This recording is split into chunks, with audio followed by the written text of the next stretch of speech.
I si la ciutat del futur ja existirà? València es presenta a Access City 2026. No pel que vol ser, sinó pel que ja és. Una ciutat que posa les persones en el centre. Contem amb una estructura institucional pionera. Una Direcció General de Discapacitat directament vinculada a Alcaldia.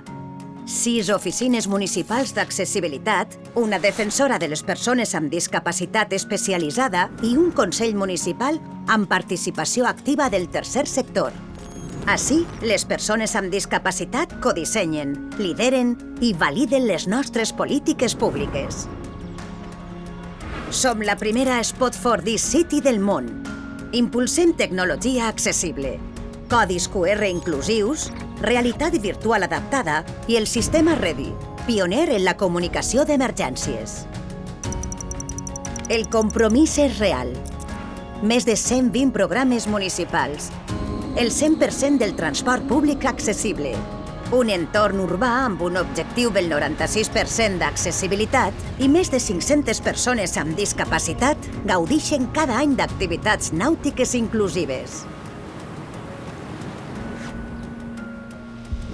València es posiciona com a referent europeu en inclusió i accessibilitat urbana.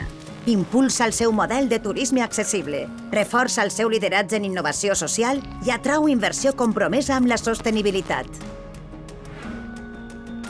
Complim amb els criteris del premi, però anem més enllà. Apostem per l'accessibilitat digital, la inclusió educativa, la innovació en mobilitat, l'habitatge intel·ligent, l'economia inclusiva i la participació política, entre d'altres. També comptem amb projectes com la Farinera, La Mare que va, parcs Autism Friendly i la primera adaptació cinematogràfica a lectura fàcil. Aquesta candidatura no és només un reconeixement, és un impuls. Perquè volem una València més humana, amable, sostenible i inclusiva. València, una ciutat del futur en el present de totes les persones.